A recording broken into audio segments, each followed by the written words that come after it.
దాన్ని జస్ట్ సారీతో వదిలేశాను. 2 పీకకుండా విడిచిపెట్టినందుకు సాయంత్రం నుండి తెగ రిగ్రెట్ ఫీల్ అవుతున్నాను. అది నీకు సంతోషంలా కనిపిస్తుందా? నువ్వు అమ్మాయిని కొట్టడం ఎప్పుడు నేర్చుకున్నావురా? అని ఆశ్చర్యంగా అడిగాడు కళ్యాణ్. ఇంకా నేర్చుకోలేదు. మనల్ని మోసం చేసి వెళ్లిపోయిన ఆ పెళ్లి కూతురు తరువాత ఇది ఇద్దరు కలిసి కనిపిస్తే ఒకరి తర్వాత ఒకరి మీద ప్రాక్టీస్ చేస్తాను అని కోపంగా అన్నాడు విక్రమ్. ఆ పెళ్లి కూతురు సంగతి వదిలేయ్. ఈ అమ్మాయి మీద నీకు కుచ్ కుచ్ హోతా హై కదా? అని నవ్వుతూ అడిగాడు కళ్యాణ్.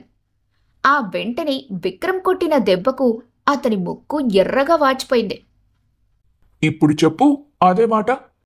నిజాలు చెబితే ఎవ్వరూ ఒప్పుకోరు అని ముక్కు రుద్దుకుంటూ అన్నాడు కళ్యాణ్. ఈసారి అతని పొట్టలో పంచిచ్చాడు విక్రమ్. ఆర్మీ దెబ్బేమో. పొట్టలో పేగులు మెలిపడిపోయినంత నొప్పి కలిగి కొంతసేపటి వరకు పిల్లి మొగ్గలు వేశాడు కళ్యాణ్. నెక్స్ట్ టైం నోరు అదుపులో పెట్టుకోవాలని బాగా గుర్తుంచుకో. నాకు నచ్చని మాటలు చెప్పే డేర్ చేయకు. నువ్వు ఒప్పుకున్నా ఒప్పుకోకపోయినా అదే నిజం. కాలేజ్లోనే ఏ అమ్మాయితో 10 నిమిషాలు కూడా మాట్లాడని నువ్వు ఈరోజు ఆ అమ్మాయితో అరగంట గొడవ పడుతూనే అది గొడవే అయినా బాగానే మాట్లాడావు కదరా. నువ్విప్పుడు నోరు మోస్తావా? రాత్రంతా బాల్కనీలో దోమలతో కాపురం చేసి నిద్రపోతావా? నువ్వు బెదిరించినంత మాత్రాన నిజాలు అబద్ధాలవ్వవు కదా. ఆ అమ్మాయి కూడా ఏదో కంగారులో డబ్బు పోయిందన్న బాధలో నీతో గొడవ పడింది. కానీ చూడ్డానికి చాలా బాగుంది. నీకు సమాధానం చెప్పగలిగే అమ్మాయి. అలాంటి అమ్మాయిలే కదరా నీకు నచ్చుతారు. ఐ మీన్ డేర్ అండ్ డాషింగ్గా ఉండే అమ్మాయిలు. అది ఒకప్పటి ఒపీనియన్. ఇప్పుడు నా ఆలోచనలు, ఇష్టాలు, అయిష్టాలు అన్నీ మారిపోయాయి. ఆ ఇష్టాల్లో మొదటిగా ఉండేది అమ్మాయిలు అని విసురుగా చెప్పాడు విక్రమ్. అలా నీకు నువ్వు చెప్పుకొని తృప్తి పడుతున్నావంతే. నాతో అబద్ధం చెప్పినా పర్లేదు. నీ మనసుకు చెప్పకు అని అన్నాడు కళ్యాణ్. ఆ మాటలకు కోపంగా చూస్తూ షర్ట్ స్లీవ్స్ ని పైకి మడత పెట్టడం మొదలుపెట్టాడు విక్రమ్. ఈ సమాజమే ఇంత. నిజాలు మాట్లాడేవారి నోర్లను నొక్కిస్తారు అని సణుగుతూ బెడ్డెక్కేసి దుప్పటి కప్పుకొని పడుకున్నాడు కళ్యాణ్. వీడి పిచ్చి పైత్యం అని తిట్టుకుంటూ కాశీలో ఉన్న జ్యోతి రాజశేఖర్లకి కాల్ చేసి కాసేపు మాట్లాడిన తర్వాత నిద్రకు ఉపక్రమించాడు విక్రమ్. తను తిరిగిన ప్లేసెస్ అంతా వెతికి ఆ చుట్టుపక్కల వాళ్లని కూడా చైన్ కోసం అడిగింది అక్షర. ఎవరూ తమకు తెలియదని చెప్పడంతో నిరాశగా కూర్చొని ఏడవసాగిందామె. ఇలా ఏడుస్తుంటే చైన్ తిరిగి రాదు కదా. ముందు వెళ్ళి పోలీస్ కంప్లైంట్ ఇద్దాంరా. నాకు పోలీసుల మీద నమ్మకం లేదు లల్లి. ప్రతి పనికి లంచం తీసుకునేవాళ్లు నిజంగా నా చైన్ దొరికినా ఇస్తారంటావా? అని అనుమానంగా అడిగింది అక్షర. అందరూ అలాగే ఉంటారని అనుకోకు. నువ్వు పెళ్లి చేసుకోబోయేది కూడా ఒక ఆర్మీ ఆఫీసర్నే కదా. అలా ఎలా మాట్లాడుతున్నావే? నాకు బుర్ర పనిచేయట్లేదు లల్లి. ఒకటి తర్వాత ఒకటిగా అన్ని డిస్టర్బెన్స్లు ఫేస్ చేయాల్సి వస్తుంది. కష్టాల వెనకే సుఖాలు, ఆనందాల వెనకే బాధలు. ఇదే కదా జీవితం అంటే. ఇలా బాధపడుతూనే ఆగిపోతే కష్టాన్ని దాటుకోలేవు. నా మాట విని పోలీస్ కంప్లైంట్ ఇద్దాం పదా అంటూ అక్షరని తీసుకుని పోలీస్ స్టేషన్కి వెళ్ళింది లలిత. కాని హెడ్ కానిస్టేబుల్ ఎస్ఐతో కలిసి మరో ఇంపార్టెంట్ పని మీద బయటకు వెళ్లడంతో విక్రమ్ చైన్ గురించి చెప్పిన విషయం వాళ్ల వరకు చేరలేదు. కంప్లైంట్ మాత్రమే ఇచ్చి ఫ్లాట్కి రిటర్న్ అయ్యారు ఇద్దరు. ఆ రాత్రి బాధతో ఏడుస్తూనే ఉంది అక్షర. నా కూతురు అంటూ నెత్తిన పెట్టుకున్నారు.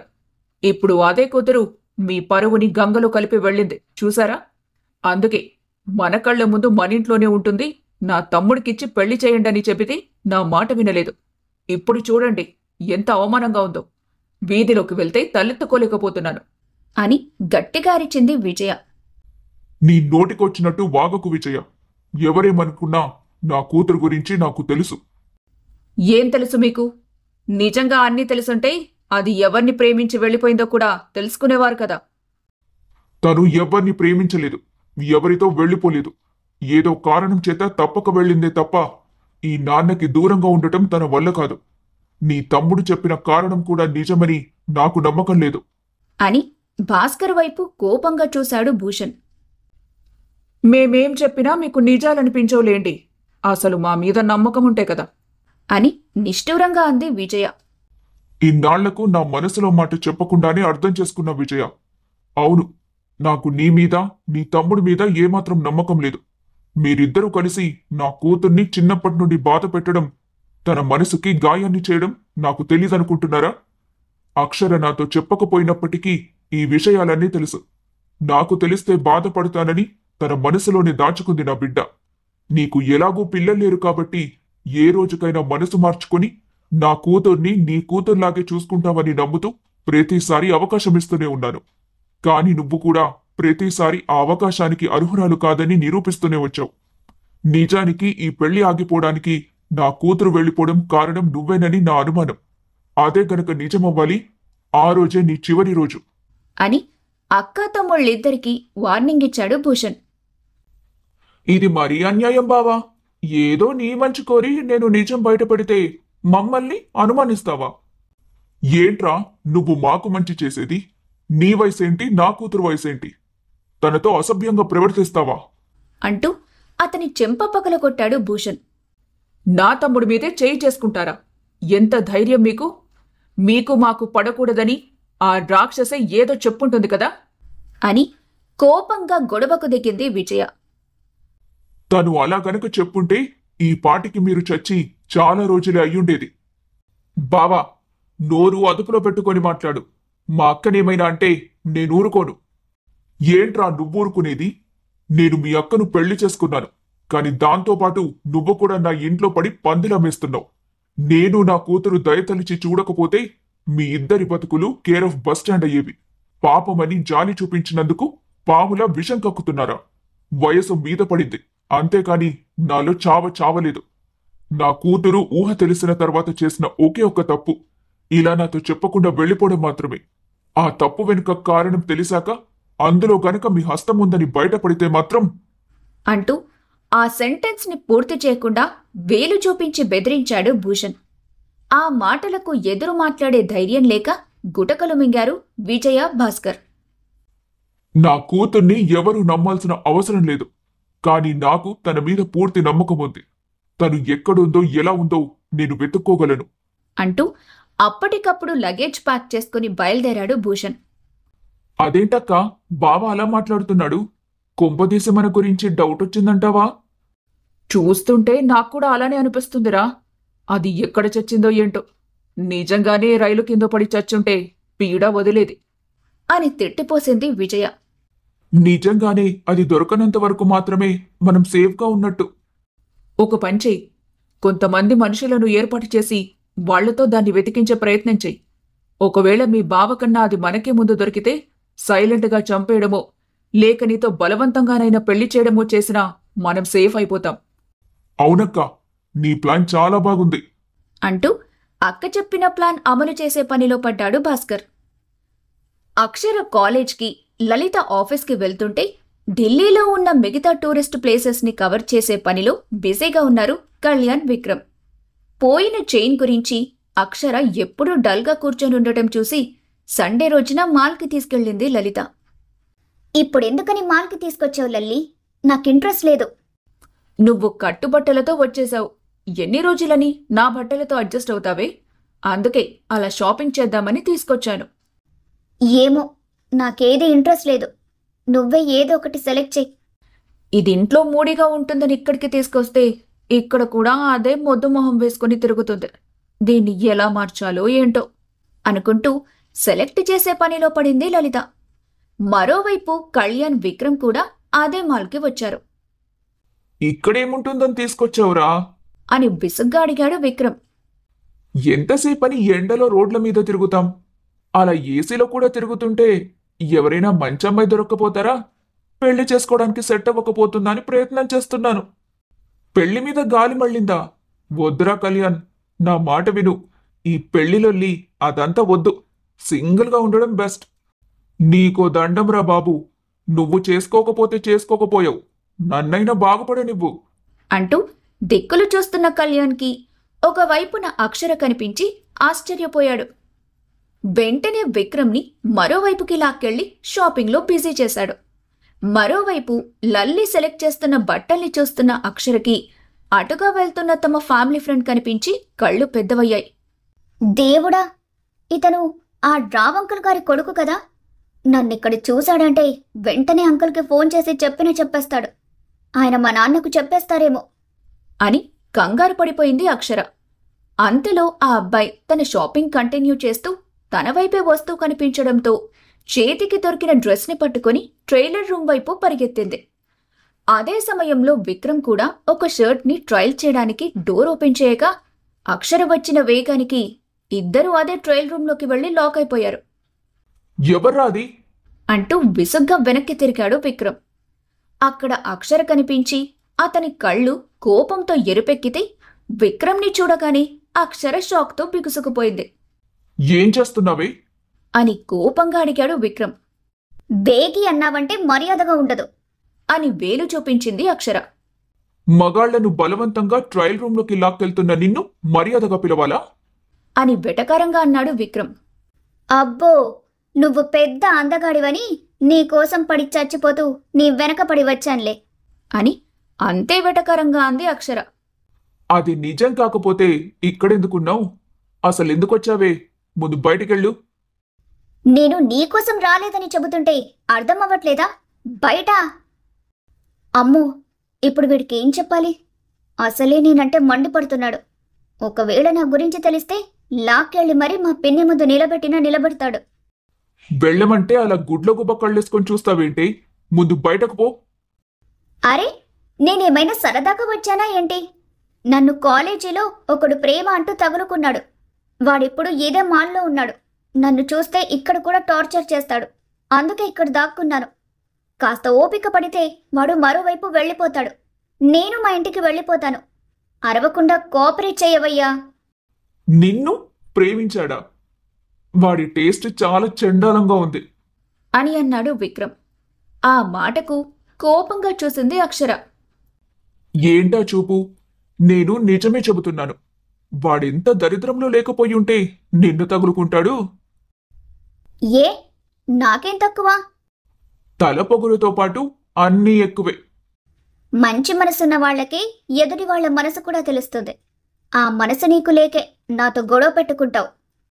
అవును, నాకస్సలు మనసు లేదు. చాలా. అందుకే దయాదాక్షిణ్యాలు లేకుండా నిన్ను బయటకు గెంటేస్తున్నాను అంటూ డోర్ ఓపెన్ చేసి అక్షరని బయటకు నెట్టేశాడు విక్రమ్. కాలు మెలికపడి కింద పడిపోయింది అక్షర. ఆమెను ఒకవైపు నుండి లలిత, మరోవైపు కళ్యాణ్ ఇద్దరూ చూసి చాలా ఆశ్చర్యపోయారు. అక్షు అంటూ పరిగెత్తుకుని వచ్చి ఆమెను పైకి లేపింది లలిత. ఏమైందే, ఇలా పడిపోయావు? ఆ బండ సచ్చినోడు పడేశాడే అంటూ తన ఎదురుగానే నిలబడి చూస్తున్న విక్రమ్ వైపు కోపంగా చూస్తూ చెప్పింది అక్షర. ఏంటండి ఇది? మా ఫ్రెండ్తో ఇలా బిహేవ్ చేస్తారేంటి? ఇంకోసారి మీ ఫ్రెండ్ని అబ్బాయిల ట్రయల్ రూమ్లోకి దూరొద్దని బుద్ధి చెప్పండి. నువ్వున్నావని తెలియక వచ్చేసుంటుందిరా. ఎందుకు అమ్మాయిలతో గొడవ? ఇది వాంటెడ్ గానే నాతో పాటు ట్రయల్ రూమ్లోకి వచ్చిందిరా. మళ్ళీ అదే మాట. నేనెందుకొచ్చానో నీకు చెప్పాను కదా. నీ ఎవడే నీ వెంట పడేవాడు? వాణ్ణొకసారి నా దగ్గరికి తీసుకురా. జీవితంలో నీ వైపు చూడకుండా చేస్తాను. ఏం చేస్తారు? దీని వెంట పడితే బతుకు బస్టాండ్ అయిపోతుందని విడమర్చి జ్ఞానం వచ్చేలా చెబుతారు. నీకు ఈ మధ్య కోపం బాగా పెరిగిపోతుందిరా.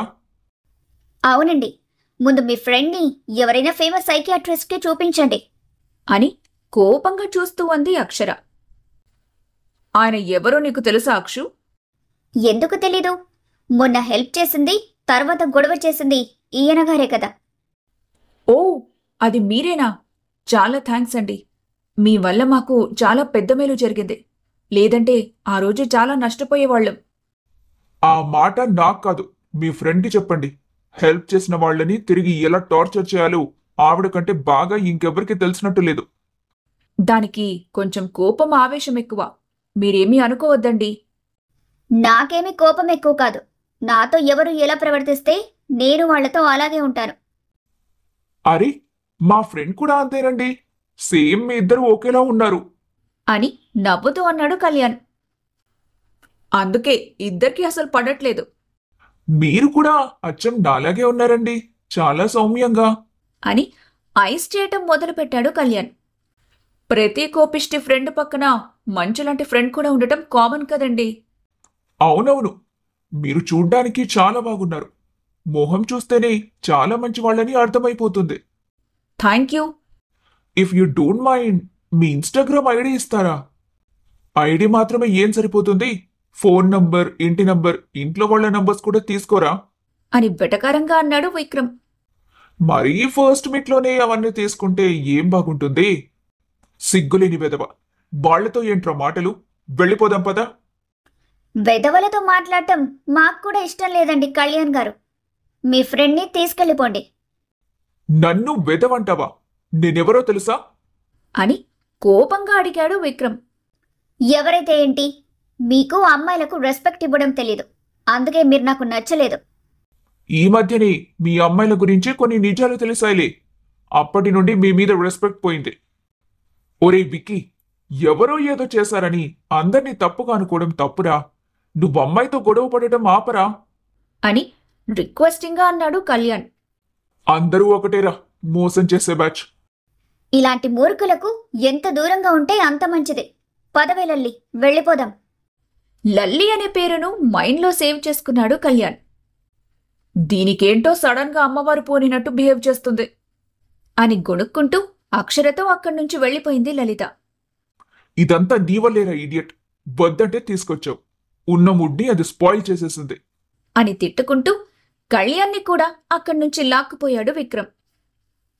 నైట్ అంతా కష్టపడి లల్లి అన్న పేరు పట్టుకొని ఇన్స్టాగ్రామ్లో లలిత ఐడి వెతికి పట్టుకున్నాడు కళ్యాణ్. ఫ్రెండ్ రిక్వెస్ట్ పెట్టగానే చూసుకున్న లలిత కళ్యాణ్ ప్రొఫైల్ చూసి గుర్తుపట్టి వెంటనే యాక్సెప్ట్ చేసింది.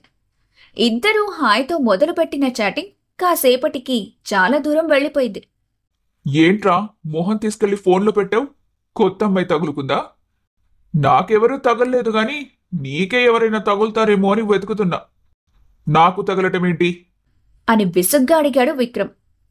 అదే, ఈ మధ్య ఆ అమ్మాయి ఎక్కడ కనిపించినా ఏదో ఒక విధంగా గొడవ వంకతో అయినా కాసేపు మాట్లాడేలా చేస్తున్నావు కదా. ఒకవేళ ఆ అమ్మాయి కనుక ఇన్స్టాగ్రామ్లో ఉంటే నీకు సెట్ చేద్దామని అనుకుంటున్నా బావా అని పళ్ళికిలిస్తూ అన్నాడు కళ్యాణ్. ఆ మాటకు దిండు తీసుకుని కళ్యాణ్ని కొట్టాడు విక్రమ్. నన్ను చూస్తే మా టీం అంతా వణికిపోతారు. అలాంటిదా పొట్టిది నా పైకి ఎలా వచ్చి గొడవకు దిగుతుందో చూసావా? దానిమీద నాకేంట్రా ఇంట్రెస్ట్ ఉండేది అంటూ ఇంకో 4 పీకాడు విక్రమ్.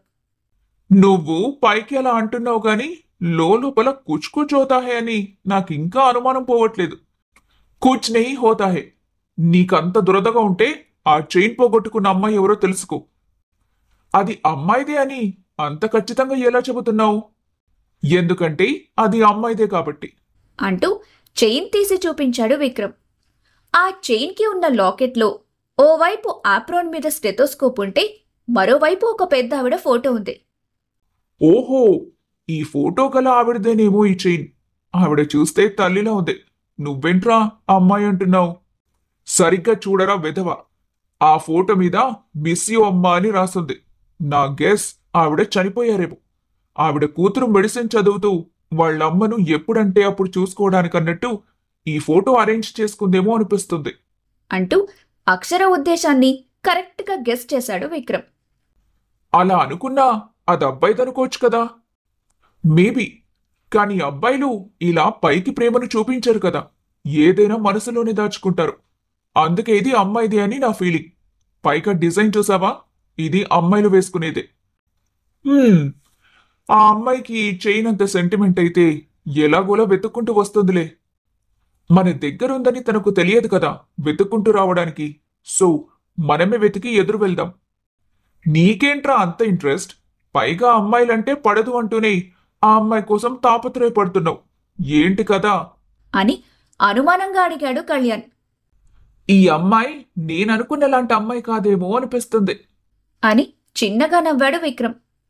నీ ఉద్దేశం నాకు అర్థమవ్వట్లేదురా. మనం ఫేస్ చేసిన దాని ప్రకారం అమ్మాయిలు ప్రేమ దోమ అంటూ తిరగటం లేదంటే ఈరోజు ఆ పిచ్చిదానిలా మీద పడి కరవటం, కనిపించిన వాళ్ళని కాల్చుకు తినటం మాత్రమే కదా చూసాం. ఈ అమ్మాయి అలాంటిది అనిపించట్లేదు. చదువు పట్ల శ్రద్ధ తప్ప మరో ఆలోచనలు లేనట్టున్నాయి. అందుకే తన మీద నాకు వెంటనే పాజిటివ్ ఫీలింగ్ కలిగింది.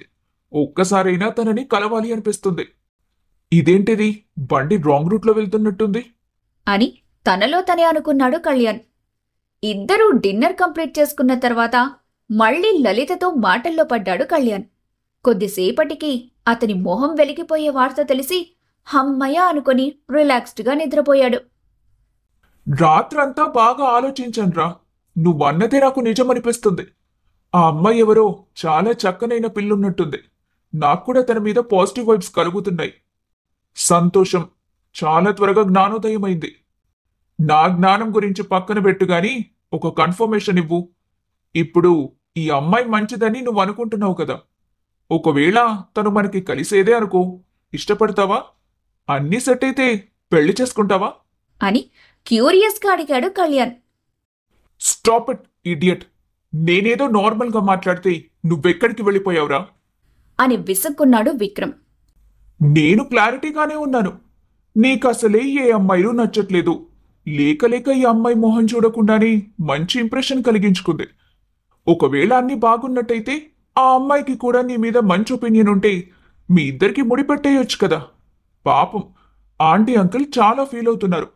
మీ పెళ్లి చేసి నేను పుణ్యం కట్టుకుంటాను. నీకంత పుణ్యం కావాలంటే ఆశ్రమం స్థాపించి అనాథ పిల్లలకు పేదవాళ్లకు హెల్ప్ చెయ్యి. నా జోలికి రాకు అని సీరియస్గా చెప్పి టాపిక్ కట్ చేశాడు విక్రమ్. కళ్యాణ్ మాత్రం అంత ఈజీగా వదలకుండా టైం దొరికిన ప్రతిసారి ఆ చైన్ అమ్మాయి గురించి, అక్షర గురించి గుర్తు చేస్తూనే ఉన్నాడు విక్రమ్కి. అతని మూతకి తెలియకుండానే విక్రమ్ మనసులో అక్షర కంటే చైన్ అమ్మాయి మీద పాజిటివ్ ఫీలింగ్స్ పెరిగి ఆమెను కలుసుకోవాలనే చిన్న క్యూరియాసిటీ మొదలైంది. చదువుకుంటున్న అక్షర పక్కనొచ్చి కూర్చుంది లలిత. ఏంటి లల్లి, ఏదైనా మాట్లాడాలా? నాకొక డౌట్ వచ్చిందక్షు. అది క్లారిఫై చేసుకుందామని వచ్చాను. ఏంటి ఆ డౌట్? అస్తమానం నువ్వు మీ నాన్నగారి పరువు పోయిందని బాధపడుతున్నావు గాని పీటల మీద వదిలేసి వచ్చిన అబ్బాయి గురించి ఎప్పుడైనా ఆలోచించావా? ఊహించని ఆ ప్రశ్నకి కొన్ని క్షణాలు మౌనంగా ఉంది అక్షర.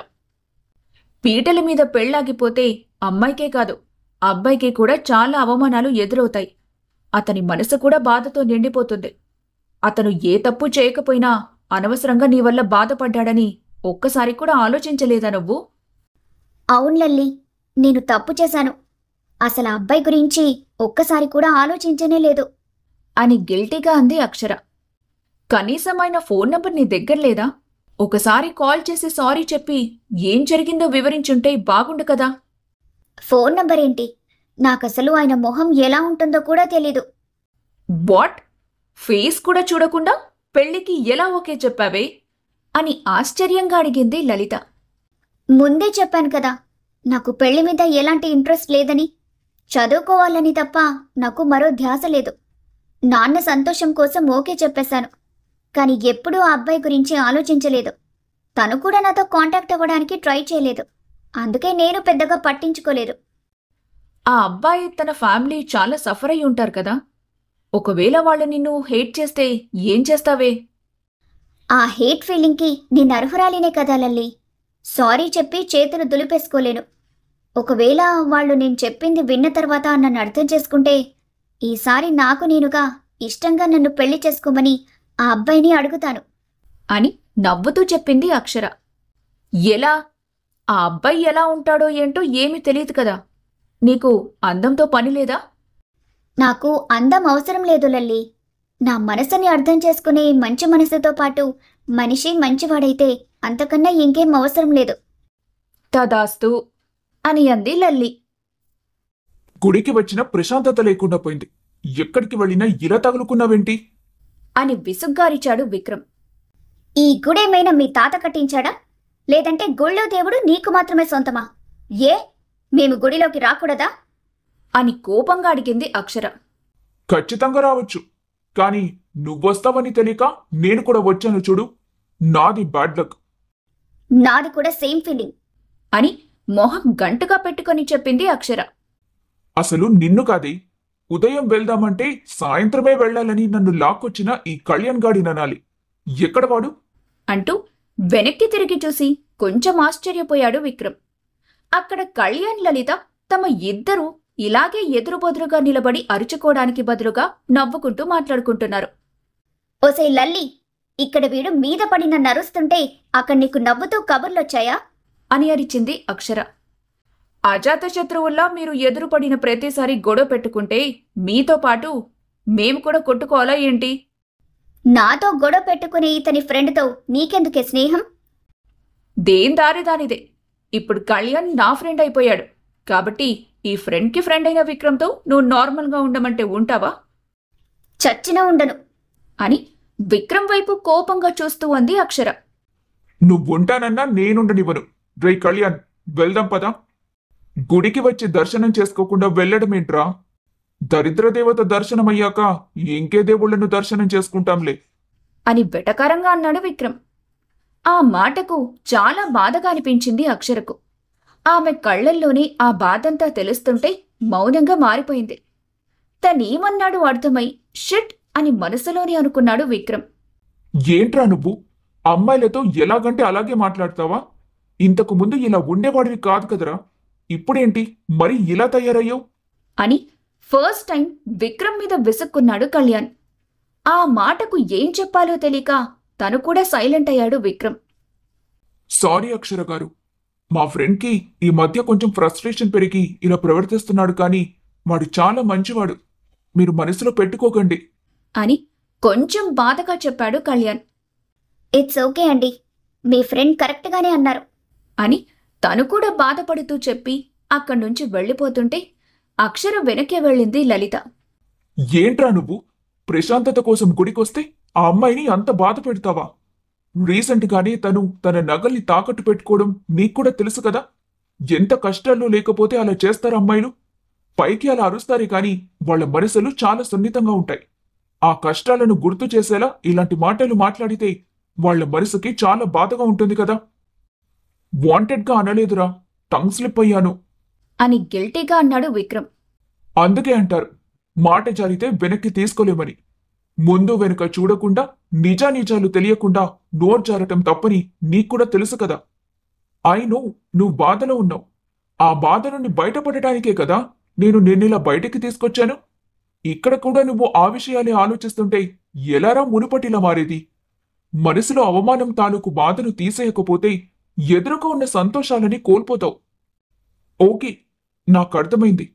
ఆ అమ్మాయి మళ్ళీ కనిపిస్తే సారీ చెప్తానులే అంటూ తనకి కూడా అక్కడ ఉండాలనిపించకపోతుంటే బయటకొచ్చేస్తాడు విక్రమ్. ఏదో అనుకుంటే ఇక్కడ ఇంకేదో జరుగుతుంది అని మనసులోనే బాధపడ్డాడు కళ్యాణ్.